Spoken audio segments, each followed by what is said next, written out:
জাতীয় থেকে আন্তর্জাতিক প্রান্তিক জনপদ থেকে নগর চারপাশে ঠিক কী ঘটছে এই মুহূর্তে তা নিয়ে আয়োজন এখন চারদিক। আপনাদের সঙ্গে আছি মোর্শেদ মিয়াজি। দিনভর অভিযানের পর পুলিশের হাতে ধরা পড়েছে নরসিংদীতে আলোচিত কিশোরী ধর্ষণ ও হত্যা মামলার প্রধান অভিযুক্ত নুরা। গাজীপুরের মাওনা এলাকায় অভিযান চালিয়ে তাকে গ্রেপ্তার করে ডিবি পুলিশ। এ নিয়ে মোট গ্রেপ্তার করা হলো 7 জনকে।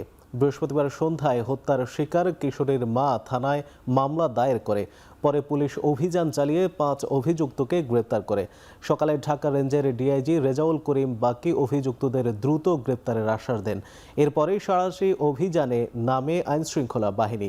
পরে গাজীপুরের মাওনা এলাকায় অভিযান চালিয়ে প্রধান অভিযুক্ত নুরা ও ময়মনসিংহের গৌরীপুরে অভিযান চালিয়ে আরেক অভিযুক্ত হযরত আলীকে গ্রেপ্তার করে পুলিশ। এদিকে ধর্ষণের ঘটনা ধামাচাপা ও ভুক্তভোগী পরিবারকে ভয়ভীতি দেখানোর অভিযোগে গ্রেপ্তার ইউনিয়ন বিএনপির সহসভাপতি মোহাম্মদ আহমদ আলীকে বহিষ্কার করেছে ইউনিয়ন বিএনপি।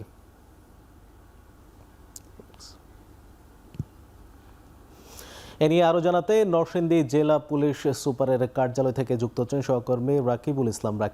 রাকিব, গাজীপুর ও ময়মনসিংহ থেকে গ্রেপ্তারের পর তাদেরকে কি নরসিংদীতে নেওয়া হয়েছে কিনা বা প্রধান অভিযুক্ত নুরাকে গ্রেপ্তারের বিস্তারিত জানাবেন। জি, সারা দেশে কিন্তু এই মুহূর্তের আলোচিত একটি ঘটনা নরসিংদীর কিশোরীকে ধর্ষণ এবং পরবর্তীতে বাবার সামনে থেকে ছিনিয়ে নিয়ে যে হত্যার ঘটনা। এই ঘটনায় কিন্তু সবশেষ আজ রাত 9টার দিকে ঘটনার যে মূল হোতা অর্থাৎ প্রধান আসামি নুরাকে গাজীপুরের মাওনা থেকে গ্রেপ্তার করেছে জেলা পুলিশ। অপরদিকে ময়মনসিংহের গৌরীপুর থেকে হযরত আলীকে গ্রেফতার করা হয়েছে। তো নরসিংদী জেলা পুলিশ সুপারের সাথে আমার কথা হয়েছে, তিনি আমাকে যেমনটি জানিয়েছেন যে তাদেরকে গ্রেপ্তারের পর নরসিংদীতে নিয়ে আসার প্রক্রিয়া চলছে। শুরুতে তাদেরকে নরসিংদী পুলিশ সুপার কার্যালয়ে নিয়ে আসা হবে। পরবর্তীতে আসলে এখানকার আইনি প্রক্রিয়া শেষে মাধবদী থানায় যেহেতু মামলা হয়েছে, মাধবদী থানা পুলিশের কাছে তাদেরকে হস্তান্তরের কথা রয়েছে। এখনো পর্যন্ত আসামিদের বহনকারী ভ্যান বা পুলিশের গাড়ি বহরগুলো কিন্তু নরসিংদী পুলিশ সুপার কার্যালয়ে এসে পৌঁছায়নি। অপরদিকে এই ঘটনায় জড়িত থাকার অভিযোগে এর আগেও কিন্তু আরো 5 জনকে গ্রেপ্তার করেছে। অর্থাৎ গতকাল রাত থেকে শুরু করে আজ ভোর অবধি 5 জন এবং সবশেষ আজ রাত 9টার দিকে আরো 2 জন, মোট 7 জন গ্রেপ্তার হয়েছে। অর্থাৎ গত রাত থেকে ভোর পর্যন্ত যে 5 জনকে গ্রেপ্তার করা হয়েছে সেখানে আহমদ আলী নামে বিএনপির এক স্থানীয় ইউনিয়ন বিএনপির এক সহসভাপতি পদধারী নেতা ছিলেন, যাকে কিন্তু আজ রাত 8:30 থেকে 9টার দিকে স্থানীয় বিএনপি নেতাকর্মীরা দলীয় পেডে স্বাক্ষরের মাধ্যমে তাকে বহিষ্কার আদেশ দিয়েছেন। অর্থাৎ তাকে দল থেকে বহিষ্কার করা হয়েছে। তো এখনো পর্যন্ত আসলে নুরা সহ অন্যান্য যে আসামিগুলো রয়েছে, অর্থাৎ যে 2 জন আসামিকে রাত 9টার দিকে ধরা হয়েছে, তারা আসলে নরসিংদী পুলিশ সুপার কার্যালয়ে এসে এখনো পর্যন্ত পৌঁছায়নি। তাদেরকে কিভাবে ধরা হয়েছে, কিভাবে অভিযান পরিচালনা করা হয়েছে, সেগুলো হয়তো বা পুলিশ সুপার বা সংশ্লিষ্ট কেউ পরবর্তীতে প্রেস ব্রিফিং এর মাধ্যমে সাংবাদিকদের জানালে তারপর আমরা বিস্তারিত জানাতে পারবো। নরসিংদী থেকে যুক্ত ছিলেন রাকিবুল ইসলাম। নরসিংদীতে কিশোরীকে ধর্ষণ ও হত্যা এবং সারা দেশে নারীর উপর সহিংসতার ঘটনাগুলোর দৃষ্টান্তমূলক বিচারের দাবিতে বিক্ষোভ মিছিল করেছে ডাকসুর নেতৃবৃন্দ। শুক্রবার জুমার নামাজের পর বিশ্ববিদ্যালয়ের কেন্দ্রীয় মসজিদ থেকে মধুর ক্যান্টিন হয়ে ভিসি চত্বর ঘুরে রাজু ভাস্কর্যের সামনে এসে মিছিলটি শেষ হয়। এ সময় নরসিংদীতে কিশোরী ধর্ষণের তীব্র নিন্দা জানান ডাকসু নেতারা। ভিপি সাদিক কায়েম অভিযোগ করেন, ধর্ষণ ও হেনস্থার ঘটনাগুলোতে সরকার দলীয় লোকজন সরাসরি জড়িত থাকা সত্ত্বেও তাদের বিরুদ্ধে কোনো ব্যবস্থা নেওয়া হচ্ছে না। আপনার দলের প্রত্যেকটা পর্যায়ের লিডাররা এই যে চাঁদাবাজ এবং ধর্ষককে আশ্রয় দেয়, নারী হেনস্থাকারী প্রকাশ্যে ভিডিও পাবলিশ হওয়ার পরও তাদেরকে আশ্রয় দেয়। এই ঘটনা চলতে থাকলে এই চূড়ান্ত বিক্ষোভ একেবারে তৃণমূল পর্যায়ে পর্যন্ত পৌঁছাবে। নরসিংদীর মধ্যে ইতিহাসের বর্বরচিত ঘটনা আইএমএর জাহালিয়াতকে হার মানিয়েছে। গণঅবস্থান করার পরে যখন সে বিচারের দাবিতে এলাকার বিএনপি নেতার কাছে গেল, পরবর্তীতে তাকে বিভিন্ন ধরনের হুমকি দেওয়া হলো এবং এরপরে ওই পরিবারের সামনে থেকে, তার বাবার সামনে থেকে তুলে নিয়ে গিয়ে তাকে হত্যা করা হয়েছে। আমরা এখন পর্যন্ত এই ঘটনার সাথে যারা জড়িত এবং যারা ইন্ধন জুগিয়েছে তাদেরকে দৃষ্টান্তমূলক বিচার আওতায় আনতে দেখিনি।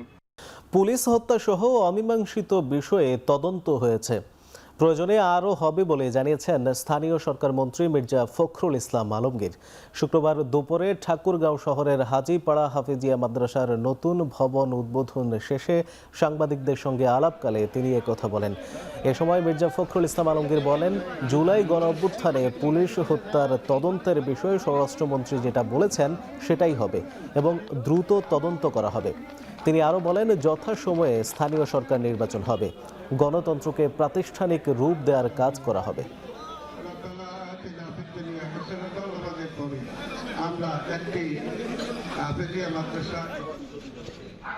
স্থানীয় সরকার নির্বাচন যথাসময়ে হবে, এটা আমরা আগ্রহ বলেছি এবং গণতন্ত্রকে তার প্রাতিষ্ঠানিক রূপ দেওয়ার কাজগুলো করা হবে। এখন পর্যন্ত যেটা আমাদের হোম মিনিস্টার সাহেব, স্বরাষ্ট্রমন্ত্রী যেটা বলেছেন সেটাই হবে এবং যেহেতু তদন্ত হচ্ছে, দরকার যদি প্রয়োজন হয় তদন্ত হবে। এখন তো এটা মূলত তো আপনার আদালতে আছে।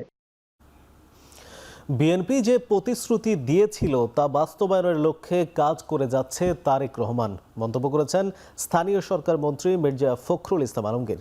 শুক্রবার সন্ধ্যায় ঠাকুরগাঁও পৌর শহরে ইএসডিও এর আয়োজনে এক ইফতার মাহফিলে যোগ দিয়ে কথা বলেন তিনি। এ সময় সকলকে সঙ্গে নিয়ে জাতীয় ঐক্য সৃষ্টি করে জাতি গঠনে এগিয়ে যাওয়ার আশ্বাসও দেন তিনি।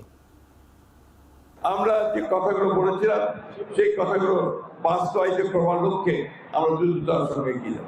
বর্ণ, গোত্র, ধর্ম সব কিছুকে একত্রে করে সকলকে সঙ্গে নিয়ে জাতীয় ঐক্য সৃষ্টি করে আমাদেরকে আমাদের জাতি গঠনের ক্ষেত্রে এগিয়ে যেতে হবে। দেশে মানুষের জীবনের নিরাপত্তা বিঘ্নিত হচ্ছে বলে অভিযোগ করেছেন জামায়াতের আমির ও বিরোধী দলীয় নেতা ডাক্তার শফিকুর রহমান। সরকারকে এ নিয়ে মনোযোগী হয়ে ব্যবস্থা নেওয়ার আহ্বান জানিয়েছেন তিনি। শুক্রবার সিলেটে জুমার নামাজ শেষে সাংবাদিকদের প্রশ্নের জবাবে একথা বলেন জামায়াত আমির। দেশে কিছু বিদ্যমান সমস্যা আমরা দেখতে পাচ্ছি গত কয়েকদিন ধরে।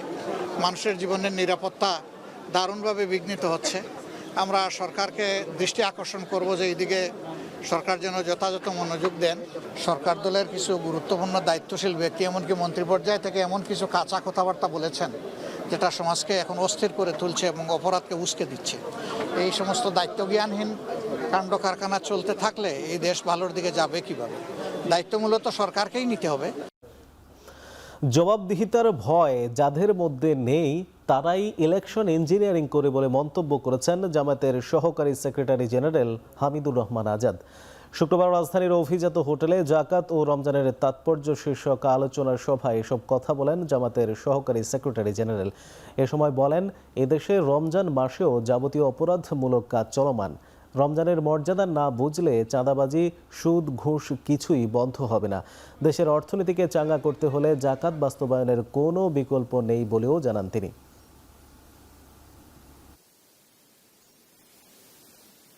কোরআনের পথ অনুসরণ করা ছাড়া ব্যক্তি জীবনে সাফল্য নাই, সমাজ জীবনে সাফল্য নাই, রাষ্ট্রীয় জীবনে সাফল্য নাই। ইঞ্জিনিয়ারিং কারা করে? যার কাছে আল্লাহর কাছে জবাবদিহিতার ঘড়ি নাই। যদি ইঞ্জিনিয়ারিং করার সময়, সিল মারার সময়, জালবুট দেওয়ার সময় অথবা রেজাল্ট পরিবর্তনের সময় মনে করতো ইন্না ইলাইনা ইয়াবাহুম ওয়া ইন্না আলাইনা হিসাবাহুম, আমাকে আল্লাহর কাছে জবাবদিহি করতে হবে।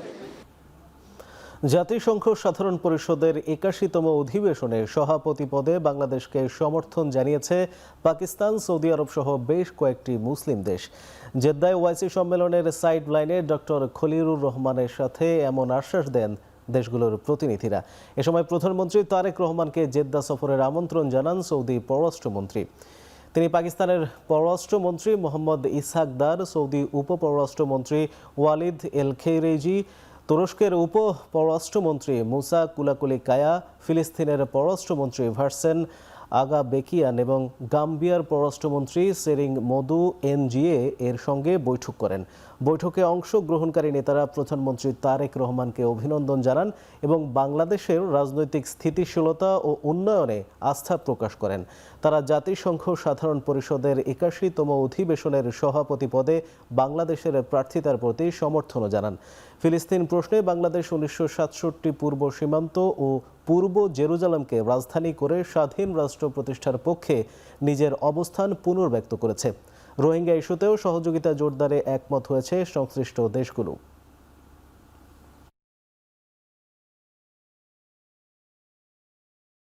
Bangladesh remains committed to strengthening cooperation with all member states, particularly of OIC, particularly our brothers and sisters across the Muslim Ummah.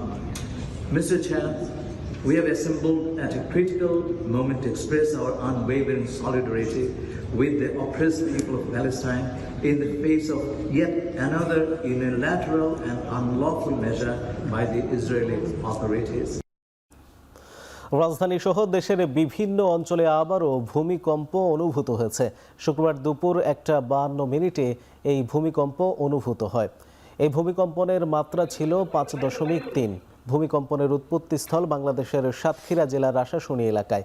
এটি মাঝারি মাত্রার ভূমিকম্প বলে জানিয়েছে আবহাওয়া অধিদপ্তর। এর আগে বৃহস্পতিবার দুপুরে রাজধানী সহ দেশের বিভিন্ন স্থানে ভূমিকম্প অনুভূত হয়। এর মাত্রা ছিল 4.6। উৎপত্তিস্থল ছিল ভারতের সিকিমে। এছাড়া গত বুধবার রাতেও রাজধানী সহ দেশের বিভিন্ন স্থানে 5.1 মাত্রার ভূমিকম্প অনুভূত হয়। উৎপত্তিস্থল ছিল মিয়ানমারে।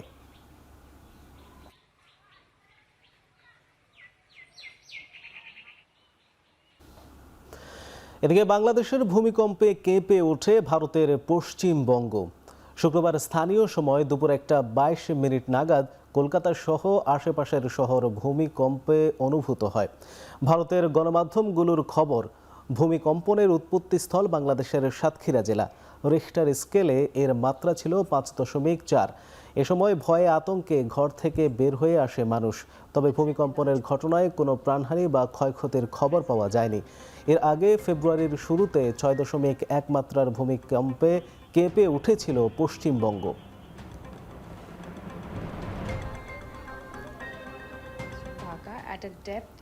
দেশের অর্থনীতির অবস্থা খুবই নাজুক, তাই অর্থনীতি পুনরুদ্ধারে বিনিয়োগ বাড়াতে হবে। সেজন্য ট্যাক্স বা রাজস্ব আয় বাড়ানোর বিকল্প নেই বলে মন্তব্য করেছেন অর্থ ও পরিকল্পনা মন্ত্রী আমির খসরু মাহমুদ চৌধুরী। শুক্রবার বিকেলে চট্টগ্রামের পতেঙ্গায় হাসপাতালের জন্য জায়গা পরিদর্শন শেষে কথা জানান তিনি। এ সময় দেশে কর্মসংস্থান বাড়ানো সরকারের অগ্রাধিকার বলেও মন্তব্য করেন তিনি। বিনিয়োগ না বাড়লে কর্মসংস্থান তৈরি হবে না। এজন্য দেশি বিদেশি বিনিয়োগে সরকার জোর দিচ্ছে বলেও মন্তব্য করেন তিনি। আগামী বাজেটে শিক্ষা, স্বাস্থ্য ও কর্মসংস্থানের উপর সরকার গুরুত্ব দিবে বলেও মন্তব্য করেন অর্থমন্ত্রী।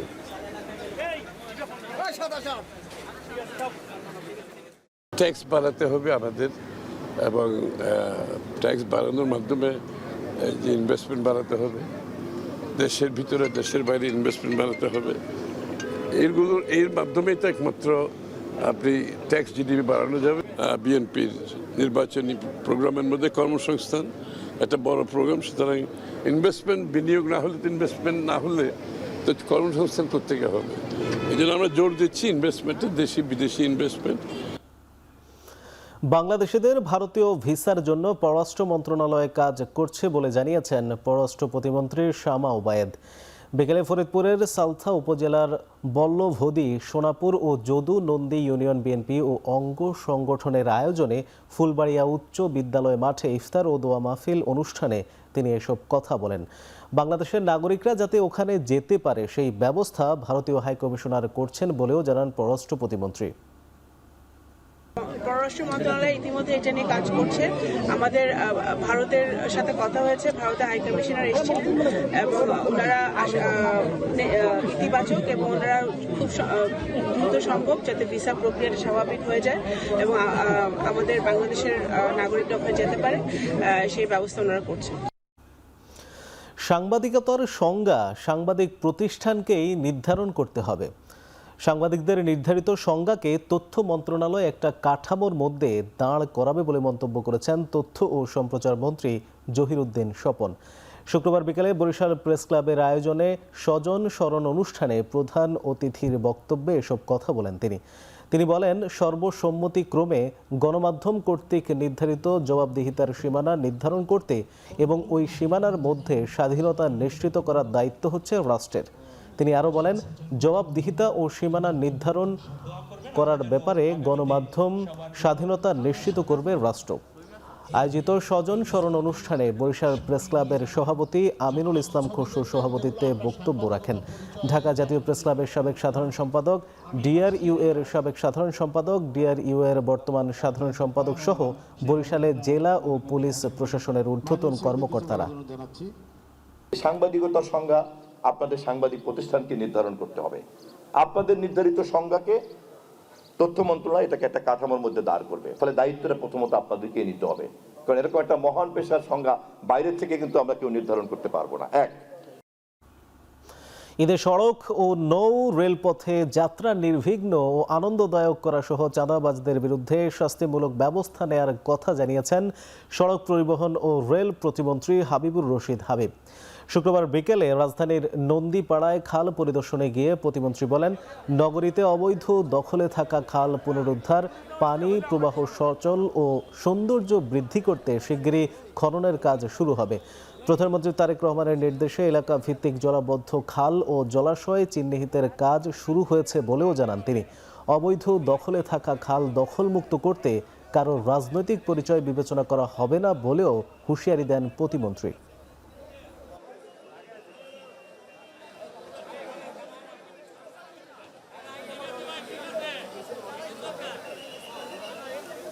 যারা অবৈধ তারা তার মালিক নেই জায়গার, তাই না? তারা অবৈধ দখলদার। সুতরাং অবৈধ দখলদার যেই হোক, তার যে কোনো যদি রাজনৈতিক কোনো পরিচয়ও থাকে, তার মূল পরিচয় হচ্ছে সে অবৈধ।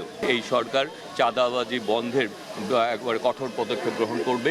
কোনো চাঁদাবাজকে কোনোভাবে আশ্রয় প্রশ্রয় দেওয়া হবে না, এবং আমরা যারা এইসবের সাথে সম্পৃক্ত থাকবে তাদেরকে কোনো রাজনৈতিক বিবেচনায় করা হবে না। জনগণের ভোগান্তি কমিয়ে ভূমি ব্যবস্থাপনাকে আধুনিক করতে সরকার টিম ওয়ার্কের মাধ্যমে কাজ করছে বলে জানিয়েছেন ভূমিমন্ত্রী মিজানুর রহমান মিনু।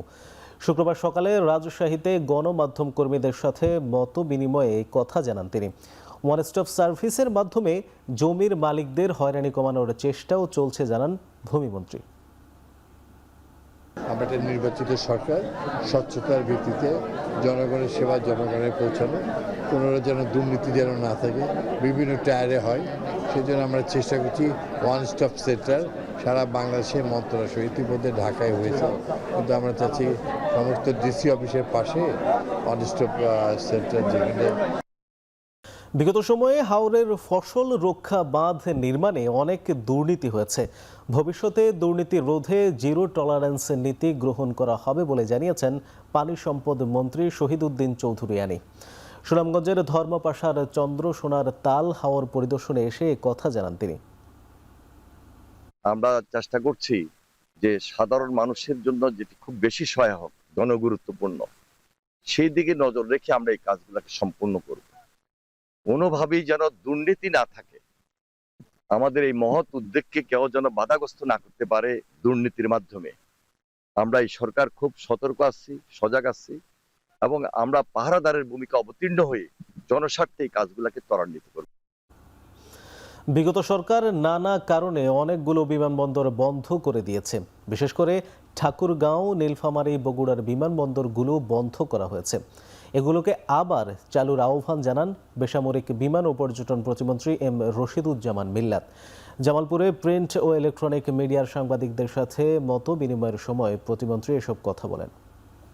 আমাদের অনেকগুলি এয়ারপোর্ট ইতিমধ্যে বন্ধ রয়েছে, বিগত সরকার এগুলিকে বন্ধ করে দিয়েছে নানান কারণে, আমি উল্লেখ নাই করলাম। আমাদের বিশেষ করে ঠাকুরগাঁ, নীলফামারী, বগুড়া, এগুলি একদম চালু এয়ারপোর্ট ছিল, সেগুলিকে বন্ধ করে রাখা হয়েছে। এগুলিকে রিস্টার্ট করবো আমরা। ১.৫ দশকের অধিক সময় জনপ্রশাসনকে দলীয়করণ করা হয়েছে। এতে জনপ্রশাসন নিরপেক্ষতা ও দক্ষতা হারিয়েছে বলে মন্তব্য করেছেন জনপ্রশাসন মন্ত্রণালয়ের উপদেষ্টা মোহাম্মদ ইসমাইল জবিউল্লাহ। শুক্রবার লক্ষ্মীপুর সার্কিট হাউসে এসব কথা বলেন তিনি।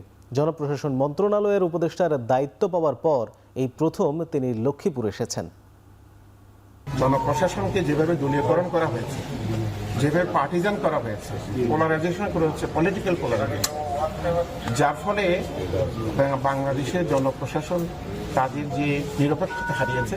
আমাদের একটা দক্ষ, একটা নিরপেক্ষ, মেধাভিত্তিক প্রশাসন আমরা বাংলাদেশের জনগণকে উপহার দেব।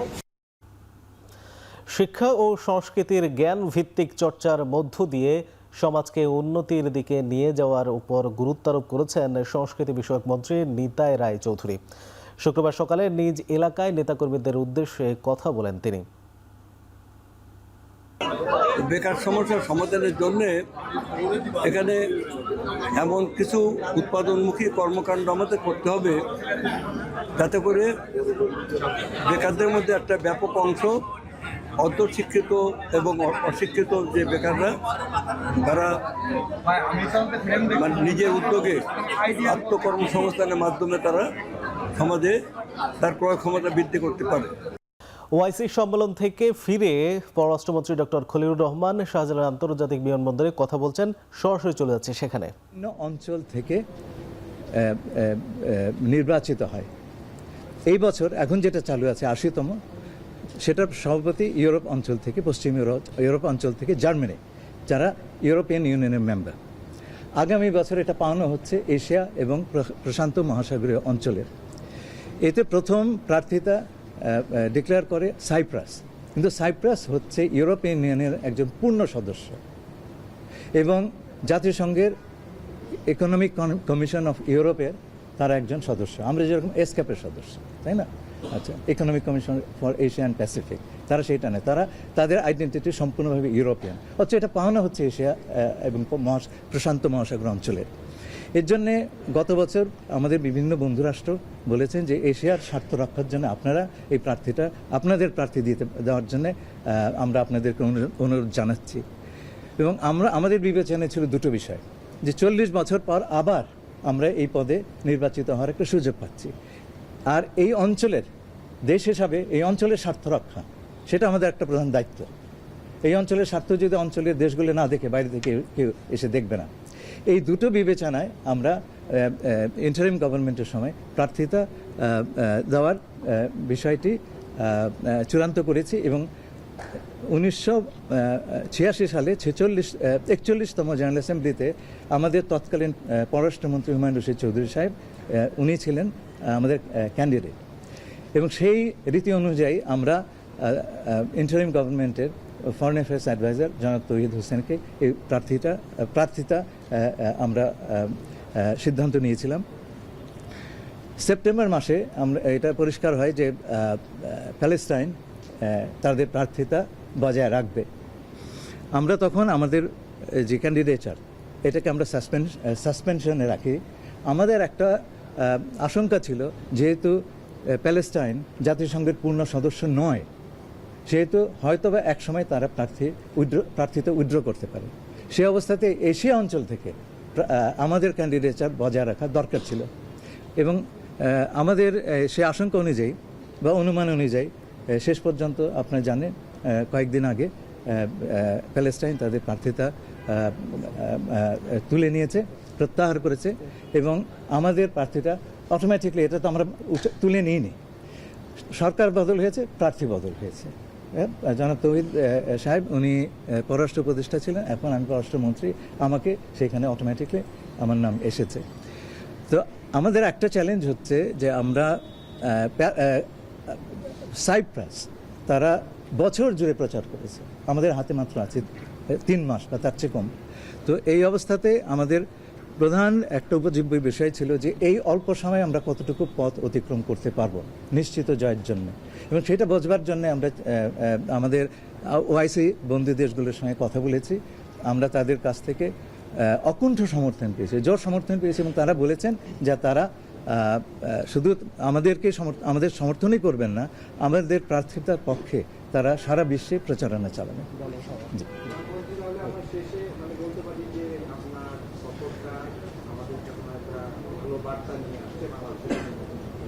জি, আমি অবশ্যই সেটা মনে করি। আপনাদেরকে অসংখ্য ধন্যবাদ। ওআইসি থেকে ফিরে পররাষ্ট্রমন্ত্রী কথা বলছিলেন, সরাসরি যুক্ত ছিলাম সেখানে। রমজানের দ্বিতীয় শুক্রবারের রাজধানীতে জমে উঠেছে ঈদের কেনাকাটা। সকাল থেকেই ভিড় দেখা যায় রাজধানীর শপিং মলগুলোতে। বড়দের শাড়ি, পাঞ্জাবি সহ নানা পোশাকের চাহিদার সঙ্গে বাড়তি ভিড় দেখা যায় শিশুদের পোশাকের দোকানগুলোতেও। দাম কিছুটা নাগালের মধ্যে হওয়ায় বেশি ভিড় দেখা যায় দেশীয় বিভিন্ন ব্র্যান্ডের আউটলেটগুলোতে। গেল কয়েক বছরের তুলনায় এখনও কিছুটা দাম বেশি বলে অভিযোগ ক্রেতাদের। বিক্রেতারা বলছেন, বিভিন্ন ডিজাইনের বাহারি পোশাক সাধ্যের মধ্যেই রাখার চেষ্টা করেছেন তারা। এইবার কালেকশন যদি বেবিদের কথা বলি, আসলেই আনকমনই দেখছি প্রতিবারের থেকেই। আর মার্কেট যদি বলেন যে ভিড়ের কথা বলেন, তাও জমজমাটি হয়ে আছে। আমি ড্রেস কিনতে এসেছি, এখানে ঘুরতেছি, এখানে কিনতে পারিনি। এখন আমি পাঞ্জাবি আর একটা শার্ট কিনতে আসছি, খুঁজছি আর কি কিছু ভালো পাওয়ার জন্য। বাচ্চাদের জন্য বাবা শুট থেকে আরম্ভ করে বড়দের শার্ট, কলারওয়ালা গেঞ্জি, গোল গলা গেঞ্জি, তারপরে লেডিস আইটেম, জেন্টস আইটেম সব আমাদের কাছে আছে, ভ্যারাইটিস আইটেম আছে।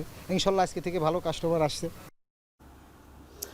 গাজীপুরের বোর্ড বাজারে মোটরসাইকেলের সঙ্গে সংঘর্ষের পর একটি বাসে আগুন লাগার ঘটনা ঘটেছে।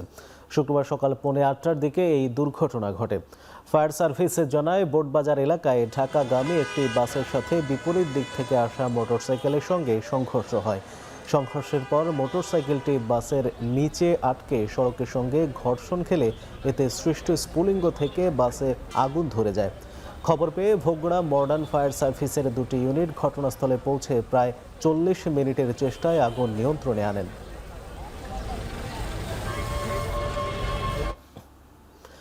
ঝিনাইদহের কালীগঞ্জে বিএনপির সমন্বয় সভায় দুপক্ষের মধ্যে সংঘর্ষের ঘটনা ঘটেছে। এ সময় থানায় ঢুকে পুলিশের উপর হামলারও ঘটনা ঘটে। এ ঘটনায় 3 পুলিশ সহ অন্তত 8 জন আহত হয়েছেন। নেতাকর্মীরা জানায়, শুক্রবার সকালে ঝিনাইদহ 4 আসনের বিএনপি প্রার্থী রাশেদ খানের পরাজিত হওয়ার কারণ নিয়ে মহারাজপুর ইউনিয়ন বিএনপির সমন্বয় সভা চলছিল। এ সময় মহারাজপুর ইউনিয়নের চেয়ারম্যান খুরশিদ আলমের বিরুদ্ধে জামায়াতের পক্ষে ভোট কারচুপির অভিযোগ তোলেন ইউনিয়ন বিএনপির সভাপতি শাহজাহান আলী। এ নিয়ে দুপক্ষের মধ্যে বাকবিতণ্ডা হয়। হাতাহাতির এক পর্যায়ে থানার মধ্যে ঢুকে পড়ে পুলিশের উপর হামলা চালায় তারা। এতে 3 পুলিশ সদস্য সহ অন্তত 8 জন আহত হন।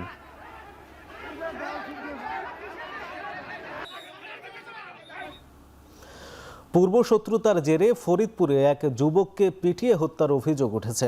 শুক্রবার সকালে শহরের গোয়ালচামটাস্তব মোল্লাবাড়ি সড়কে এই ঘটনা ঘটে। এ ঘটনায় অভিযুক্ত 2 জনকে আটক করেছে পুলিশ। স্থানীয়রা জানায়, গোয়ালচামটস্থ এলাকার ভাঙারি মালের ব্যবসায়ী মোহাম্মদ সরফরাজের পরিবারের সাথে জুয়েল আহসানের পরিবারের দ্বন্দ্ব চলছিল অনেক দিন ধরে। শুক্রবার সকালে সরফরাজের পরিবারের সদস্যরা জুয়েলের বাড়ির প্রবেশ পথে রশি টানাতে যায়। এ নিয়ে 2 পরিবারের মধ্যে কথা কাটাকাটি শুরু হয়। এক পর্যায়ে সরফরাজের পরিবারের সদস্যরা রড দিয়ে হামলা চালিয়ে জুয়েল আহমেদ ও তার ছোট ভাই প্রবাসী সোহেল আহমেদকে জখম করে। আহত অবস্থায় তাদের উদ্ধার করে ফরিদপুর মেডিকেল কলেজ হাসপাতালে নিয়ে গেলে জুয়েল আহমেদের মৃত্যু হয়। এ ঘটনায় অভিযুক্ত 2 জনকে আটক করেছে পুলিশ।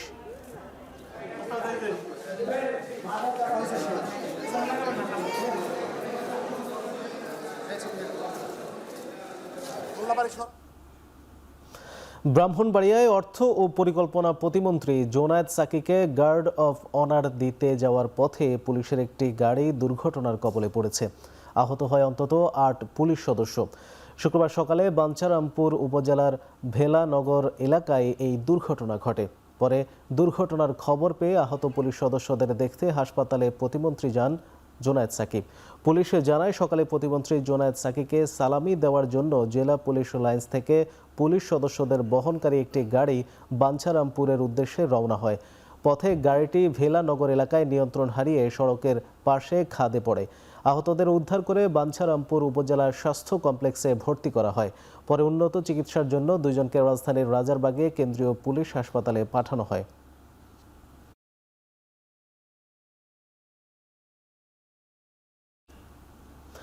বিশ্ব ক্যান্সার দিবস উপলক্ষে 8মবারের মতো সচেতনতামূলক দৌড়ের আয়োজন করেছে হুমায়ুন ভক্তদের সংগঠন হিমু পরিবহন।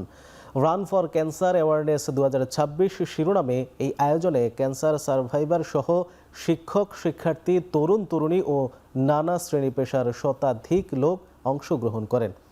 শুক্রবার কেন্দ্রীয় শহীদ মিনার থেকে সকাল 8:30টায় শুরু হয়। দোহেল চত্বর হয়ে টিএসসি অতিক্রম করে শহীদ মিনারে গিয়ে শেষ হয় আয়োজন। এই আয়োজনে অতিথি ছিলেন কার্টুনিস্ট ও উন্মাদ সম্পাদক আহসান হাবিব। এ সময় তিনি বলেন, ক্যান্সার সচেতনতার বিকল্প নেই। স্বাস্থ্যকর খাদ্যাভ্যাস ও শরীর চর্চা করতে হবে নিয়মিত। হেলথ কেয়ার ফার্মাসিউটিক্যালসের লিমিটেডের সহযোগিতায় হিমু পরিবহন ক্যান্সার সচেতনতায় দৌড়টি আয়োজন করে।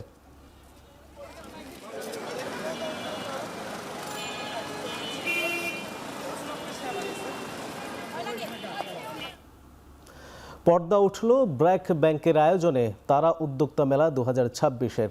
3 দিন ব্যাপী এই মেলায় বিক্রি হবে নারী উদ্যোক্তাদের তৈরি নানা দেশীয় পণ্য। গুলশানের আলোকি কনভেনশন সেন্টারে মেলার উদ্বোধন করেন ব্র্যাক ব্যাংকের চেয়ারপারসন মেহরিয়ান এম হাসান। এর আগেও 3 বার এই মেলার আয়োজন করে ব্র্যাক ব্যাংক। এবারের পর্বে অংশ নিচ্ছেন দেশের নানা প্রান্তে 88 জন নারী উদ্যোক্তা। মেলায় অংশ নিতে উদ্যোক্তাদের কোনো ফি দেওয়া লাগছে না। পাশাপাশি লেনদেন সহজতর করতে ব্র্যাক ব্যাংক কিউআর ও কার্ড পেমেন্টের ক্ষেত্রে প্রযুক্তির সহায়তা করবে ব্র্যাক ব্যাংক। নারী উদ্যোক্তাদের বিকাশে পাশে থাকতে পারা ব্র্যাক ব্যাংকের চিরায়ত রীতি বলে উল্লেখ করেন প্রতিষ্ঠানটির ম্যানেজিং ডিরেক্টর ও সিইও তারেক রেফাতুল্লাহ খান।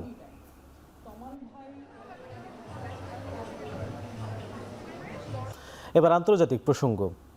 রক্তক্ষয়ী সংঘাতের পর পাকিস্তানকে আলোচনায় বসার আহ্বান জানিয়েছেন আফগান সরকারের মুখপাত্র জবিউল্লাহ মুজাহিদ। তবে তার অভিযোগ, শান্তিপূর্ণ সংলাপে বিশ্বাসী নয় ইসলামাবাদ। এদিকে আফগান তালেবানের যে কোনো নাশকতার বিরুদ্ধে জিরো টলারেন্স নীতি মেনে চলার আহ্বান জানিয়েছেন পাকিস্তানের প্রধানমন্ত্রী শেহবাজ শরীফ। রাওয়ালপিন্ডিতে সেনা সদর দপ্তর পরিদর্শনে গিয়ে কথা জানান তিনি। এদিকে এক সংবাদ সম্মেলনে পাকিস্তানের সামরিক বাহিনীর মুখপাত্র আহমেদ শরীফ দাবি করেন, বৃহস্পতিবারের হামলায় 274 তালেবান সদস্য নিহত হয়েছেন। এছাড়া আহত হয়েছেন 4 শতাধিক। এর আগে তালেবানের অন্তত 74টি সামরিক ঘাঁটি ধ্বংসের দাবি করে ইসলামাবাদ। বিপরীতে পাকিস্তানের 55 সেনা নিহতের দাবি কাবুলের। তবে দুই পক্ষকে সংঘাত নিরসনে আলোচনায় বসার আহ্বান জানিয়েছে চীন, তুরস্ক, ইরান সহ বিভিন্ন দেশ।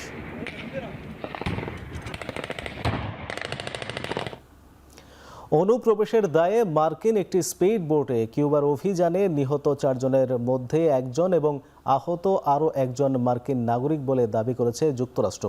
এ ঘটনায় আহত হন অন্তত 6 জন। মার্কিন এক কর্মকর্তা জানান, নিহত ব্যক্তি বৈবাহিক সূত্রে যুক্তরাষ্ট্রের নাগরিক এবং তার K1 ক্যাটাগরির ভিসা ছিল। এদিকে ফ্লোরিডা থেকে নৌযানটি এক কর্মচারী চুরি করে নিয়ে যায় বলে অভিযোগ জানিয়েছেন স্পিড বোটের মালিক।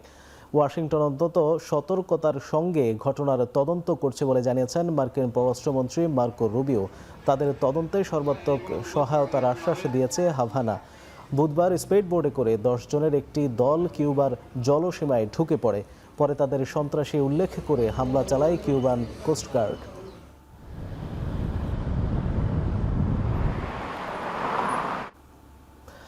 ট্রাম্প প্রস্তাবিত গাজা শান্তি পরিকল্পনায় পূর্ণ সমর্থন আছে ভারতের। তবে দুপক্ষের সংঘাতের কারণে বেসামরিক নাগরিকদের প্রাণহানি কখনোই প্রত্যাশিত নয় বলে মন্তব্য করেছেন ভারতের প্রধানমন্ত্রী নরেন্দ্র মোদী। ইসরায়েল সফরের দ্বিতীয় দিনে প্রধানমন্ত্রী নেতানিয়াহুর সাথে এক যৌথ সংবাদ সম্মেলনে যোগ দেন মোদী। বলেন, পশ্চিম এশিয়ার শান্তি ও স্থায়ীভাবে ভারতের নিরাপত্তার জন্য খুবই জরুরি। এ সময় বেশ কিছু নতুন চুক্তিতে স্বাক্ষর করেন দুই নেতা। একই দিনে জেরুজালেমে রাষ্ট্রপতি বাসভবনে নেতানিয়াহুর সাথে বিশেষ বৈঠক করেন প্রধানমন্ত্রী নরেন্দ্র মোদী। দেখা করেন প্রেসিডেন্ট আইজ্যাক হার্জগের সঙ্গেও। দুদিনের এই সফরে দীর্ঘদিনের সম্পর্ক আরও মজবুত হবে বলে মনে করে ভারত ও ইসরায়েল।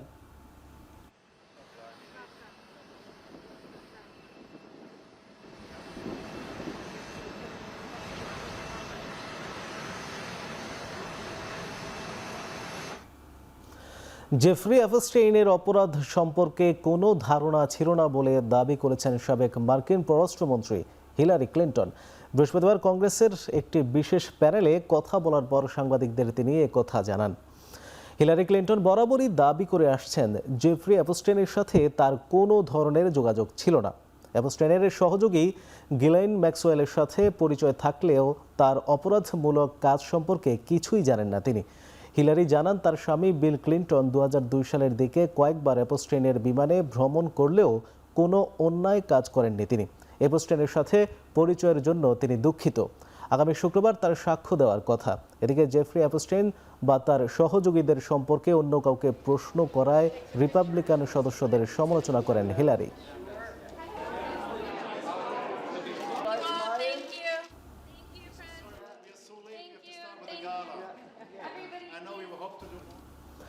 ফ্রান্সে কর্মরত বাংলাদেশি গণমাধ্যমের সাংবাদিকদের সম্মানার্থে ফ্রান্স বাংলাদেশ প্রেস ক্লাবের ইফতার ও দোয়া মাহফিল অনুষ্ঠিত হয়েছে। প্যারিসের ওভারভিলিয়ে এলাকায় এই ইফতার মাহফিল অনুষ্ঠিত হয়। এতে প্যারিসের সব সাংবাদিক সংগঠনের নেতৃবৃন্দ ছাড়াও বিভিন্ন বাংলাদেশি গণমাধ্যমের সাংবাদিকরা অংশ নেন। এ সময় সংগঠনের সভাপতি ফেরদৌস করিম আখানজির সভাপতিত্বে এক আলোচনা সভা অনুষ্ঠিত হয়। শুরুতেই স্বাগত বক্তব্য রাখেন সংগঠনের সাধারণ সম্পাদক মোহাম্মদ মিজানুর রহমান।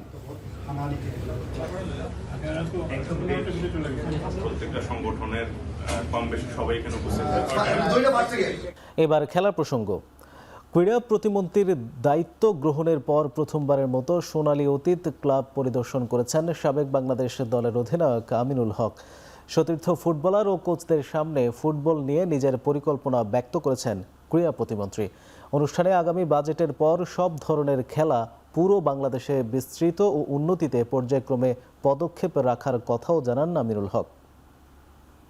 আমাদের শুধু ফুটবল না, আমাদের বাংলাদেশের স্পোর্টসকে আমরা কিভাবে একটি পেশাদারিত্বর ভিতরে এনে আমরা আমাদের তৃণমূল পর্যায়ে খেলাধুলাকে ছড়িয়ে দিয়ে কিভাবে আমরা খেলাধুলার মাধ্যমে আমরা একটি সুস্থ জাতি হিসেবে আমাদের ভবিষ্যৎ প্রজন্মকে গড়ে তুলতে চাই। পাশাপাশি আমরা মাদক মুক্ত সমাজ গড়ার জন্য খেলাধুলার কোনো বিকল্প নাই। এবং ইতিমধ্যে আপনারা জানেন যে আমাদের মাননীয় প্রধানমন্ত্রী আগামীর বাংলাদেশের ক্রীড়াঙ্গনকে সর্বোচ্চ গুরুত্ব দিয়ে তিনি ইতিমধ্যে আমাদের নির্বাচনী যে ইশতেহার রয়েছে আপনারা সকলেই জানেন যে আমরা খেলাধুলাকে পেশা হিসেবে প্রতিষ্ঠিত করতে চাই। আন্তর্জাতিক টি-20তে বিরল এক ডাবলের রেকর্ড গড়েছেন সিকান্দার রাজা। বিশ্বের দ্বিতীয় ক্রিকেটার হিসেবে জাতীয় দলের হয়ে টি-20 ফরম্যাটে 3000 রান ও 100 উইকেটের মাইলফলক স্পর্শ করেছেন জিম্বাবুয়ের এই ক্রিকেটার। চেন্নাইয়ে ভারতের বিপক্ষে টি-20 বিশ্বকাপের সুপার 8 ম্যাচে অনন্য এক রেকর্ড স্পর্শ করেন রাজা। এই ম্যাচে ব্যাট হাতে 15 রান করতেই জিম্বাবুয়ের হয়ে টি-20তে 3000 রান পূরণ করেন তিনি। দলের ইনিংসের 14তম ওভারের চতুর্থ বলে অক্ষর প্যাটেলের বলে 4 মেরে মাইলফলকে পৌঁছান রাজা। তার আগে 3000 রান ও 100 উইকেট নেয়া একমাত্র ক্রিকেটার ছিলেন মালয়েশিয়ার বীরেনদীপ সিং। 26 বছর বয়সে এই ক্রিকেটার 111টি টি-20তে 3180 রান করার পাশাপাশি নিয়েছেন 109 উইকেট। জিম্বাবুয়ের প্রথম ও বিশ্বের 14তম ক্রিকেটার হিসেবে এই সংস্করণে 3000-এর বেশি রান করেছেন রাজা। সিডনিতে এএফসির নির্ধারিত মাঠে নিজেদের প্রথম আনুষ্ঠানিক অনুশীলন করেছে বাংলাদেশ নারী জাতীয় ফুটবল দল। শুক্রবার স্থানীয় সময়ে 7:30টায় অনুশীলনের জন্য পুরো দল জুবলি স্টেডিয়ামের উদ্দেশ্যে ভ্যালেন্টাইন স্পোর্টস পার্ক ছাড়েন। প্রায় 1.5 ঘন্টা অনুশীলনের মাঝে মাঝারি আকারের বৃষ্টি থাকলেও পুরোদমে ব্যস্ত ছিলেন পিটার বাটলারের শিষ্যরা। সে সময় দুটি দলে ভাগ হয়ে ম্যাচও খেলেছেন আফিদা ঋতুপর্ণারা। মেডিকেল টিম জানিয়েছে দলে কোনো বড় ইনজুরি নেই। ফুটবলাররা প্রথম ম্যাচের জন্য শারীরিক ও মানসিকভাবে পুরোপুরি প্রস্তুত। এর আগে বৃহস্পতিবার ওয়েস্টার্ন সিডনি ওন্ডার্সের বিপক্ষে ক্লোজ ডোর ম্যাচ খেলছে বাংলাদেশ।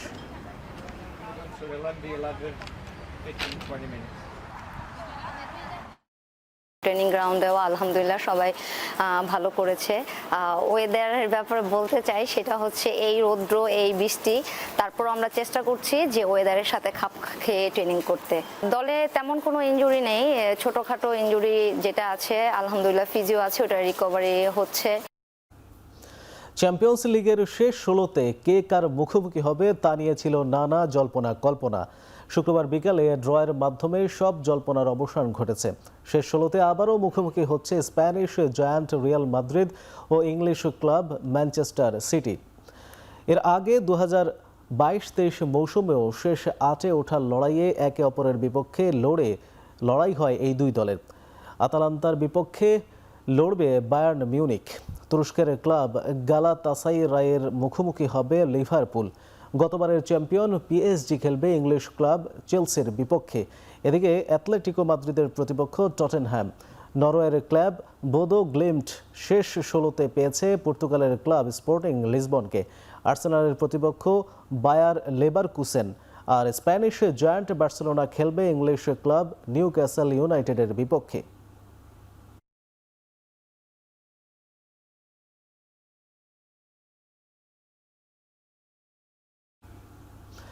ফুটবল বিশ্বকাপ শুরু হতে এখনও 4 মাস বাকি থাকলেও টুর্নামেন্টের শতভাগ ফিট কিলিয়ান এমবাপ্পেকে পাওয়া নিয়ে শঙ্কা দেখা দিয়েছে। ফরাসি গণমাধ্যমের দাবি, হাঁটুর চোট নিয়েই বিশ্বকাপে খেলতে যেতে পারেন এই তারকা ফরওয়ার্ড। গত ডিসেম্বর থেকে বাঁ হাঁটুর একটি লিগামেন্টার ইনজুরিতে ভুগছেন এমবাপ্পে। সবশেষ ফরাসি গণমাধ্যমের দাবি, শেষ 6 সপ্তাহ ধরে অনেকটা এক পায়ে খেলে যাচ্ছেন তিনি। গেল 1.5 মাসে রিয়াল মাদ্রিদের হয়ে বেশ কয়েকটি ম্যাচও মিস করেছেন তিনি। চ্যাম্পিয়ন্স লিগে প্লে অফ পর্বের দ্বিতীয় লেগেও রিয়ালের হয়ে নামতে পারেননি এই ফরওয়ার্ড।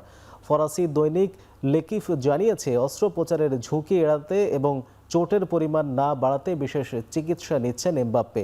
ফলে লা লিগায় অন্তত 3টি ম্যাচে খেলতে পারবেন না তিনি। বিশ্রাম ও পুনর্বাসনে তার হাঁটু কিভাবে সাড়া দিচ্ছে তার উপর ভিত্তি করে পরবর্তী সিদ্ধান্ত নেবেন চিকিৎসকরা।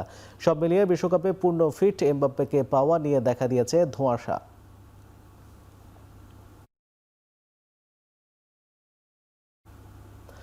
বছর 3 আগেই নিজের ভবিষ্যৎ পরিকল্পনার অংশ হিসেবে ক্লাবের মালিক হওয়ার ইচ্ছের কথা জানিয়েছিলেন ক্রিশ্চিয়ানো রোনালদো। সেই ইচ্ছে পূরণে স্পেনের দ্বিতীয় বিভাগের ক্লাব ইউডি আলমেরিয়ার 25% শেয়ার কিনেছেন CR7। নিজ প্রতিষ্ঠান CR7 স্পোর্ট ইনভেস্টমেন্টের মাধ্যমে ক্লাবের শেয়ার কিনেছেন রোনালদো। অবশ্য এক্ষেত্রে তার কত খরচ হয়েছে সেটি জানানো হয়নি। আলমেরিয়ার মূল মালিক সৌদি আরবের বিনিয়োগ গ্রুপ SMC। 2023 সালে রোনালদোর আল নাসরে যোগদানে গুরুত্বপূর্ণ ভূমিকা পালন করেছিলেন SMCর কর্ণধার মোহাম্মদ আল খেরেজি।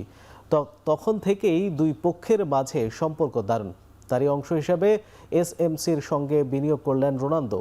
বর্তমানে স্পেনের দ্বিতীয় বিভাগে পয়েন্ট টেবিলের 3-এ আছে আলমেরিয়া। 2007 সালে প্রথমবার লা লিগায় উঠে আসার পর এখন পর্যন্ত ক্লাবটি স্পেনের শীর্ষ লিগে মোট 7 মৌসুম খেলেছে।